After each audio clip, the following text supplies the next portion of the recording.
এখানে পেছনে দেখতে পাচ্ছেন বিশাল অঙ্কের কিছু মানুষ, ম্যাক্সিমামই মা বোনেরা এখানে অবস্থান করছে।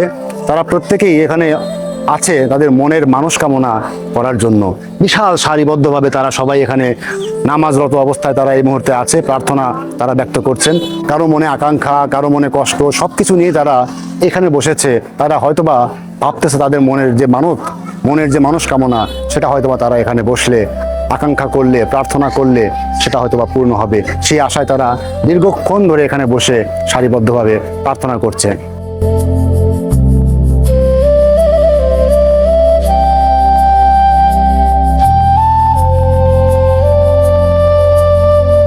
শত বছরের ইতিহাস পেরিয়ে নীরবে দাঁড়িয়ে আছে এই তেঁতুল গাছ। লোকমুখে শোনা যায় এর বয়স প্রায় 500 বছর।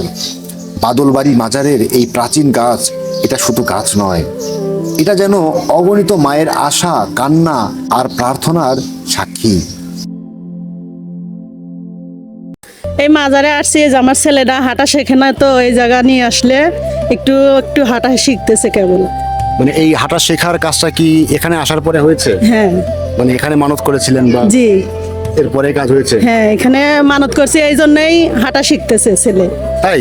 জি। এটা কি সত্যি? এটা সত্যি। তাহলে আপনার মনে অনেক আনন্দ? আমার মনে অনেক আনন্দ। 2 বছর 4 মাস হাঁটা শেখে না আমার ছেলেকে না অনেক কষ্টে আছিলাম। এখানে মানত করার পরে আমার ছেলে এখন হাঁটা শিখছে। তাহলে তো আপনার মনে এখন অনেক আনন্দ? অবশ্যই। দিদি নমস্কার। নমস্কার, কেমন আছেন? শরীর খারাপ? শরীরে কি হয়েছে? অবশ, কথাও বলতে পারছেন না? আচ্ছা, এরকম অবস্থা কতদিন যাবত?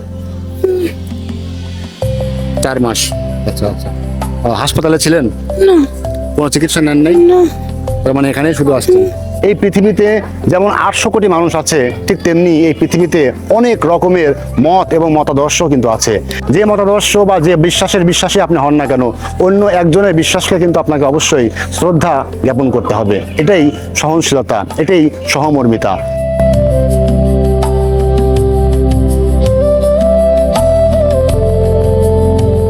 এখানে যারা মনের মানুষ কামনা করার জন্য যারা এখানে আসে, তারা বিশ্বাস করে যে এই বিশাল আকৃতির যে তেঁতুল গাছটা আছে, এই তেঁতুল গাছের উপর থেকে যদি কোনো তেঁতুল সেই মায়ের বা বোনের আতলে পড়ে, সেই মা সেই দিন থেকেই প্রসূতি নারী হিসেবে আখ্যায়িত হবে।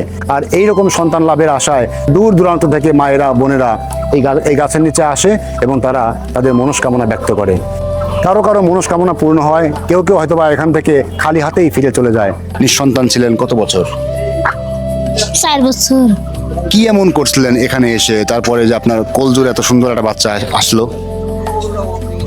ওকে মানত করছিলাম যে আল্লাহ আমাকে 5 বছর পর যদি সন্তান দেয় কোল জুড়ে, তাহলে আমি এখানে নিয়ে এসে আমার বাচ্চাকে ঘুরে নিয়ে যাবো সুস্থ। অনেকেই বলে যে এখানে এসে আঁচল পেতে দিতে হয়, তেঁতুল গাছের পাতা পড়ে, সেটা কি আপনি করেছিলেন? না, আমি এখানে এসে নামাজ পড়েছিলাম, তারপরে কাজ হয়েছে? তারপরেই মনে করেন যে ঢাকা যাওয়ার কাজ হয়েছে। আচ্ছা আচ্ছা। আপনার বাচ্চাটার বয়স কত? আমার বাচ্চাটার বয়স হলো 8 মাস। 8 মাস। অনেক খুশি তাহলে এখন? হ্যাঁ, এখন আমি অনেক খুশি। অনেক খুশি? অনেক খুশিতে তাহলে জোর একটা হাসি দেন। ইচ্ছা হয় যে আমার ছেলেরে অসুখ বিসুখ হয়, এর লেগে ছেলেরে নিয়েছে যাতে অসুখ বিসুখ কম হয় আর কি, মানত করতে আসছে। হ্যাঁ। বিজ্ঞান যেমন এক্সপ্লেনেশনই দিক, কিছু কিছু বিশ্বাস আসলে বেঁচে থাকে মনের অন্তর্গহীনে, এবং যে বিশ্বাসটাই আসলে মানুষকে বেঁচে রাখে দীর্ঘদিন। এবং এই বিশ্বাসী মানুষগুলোই আসলে এখানে আসে প্রতিদিন বিভিন্ন রকমের মনোবাঞ্ছনা চাওয়ার আশায়। এবং কারো কারো হয়তোবা সেই মনোবাঞ্ছনা পূর্ণ হয়, কারো হয়তোবা অপূর্ণই হয়।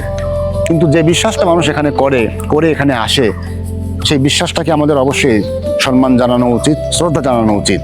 কারণ কিছু কিছু বিশ্বাস আসলে বিজ্ঞানের ঊর্ধ্বে কথা বলে, প্রমাণের অপেক্ষায় তারা থাকে না। ধন্যবাদ সবাইকে। পরবর্তী ভিডিওতে দেখা হবে।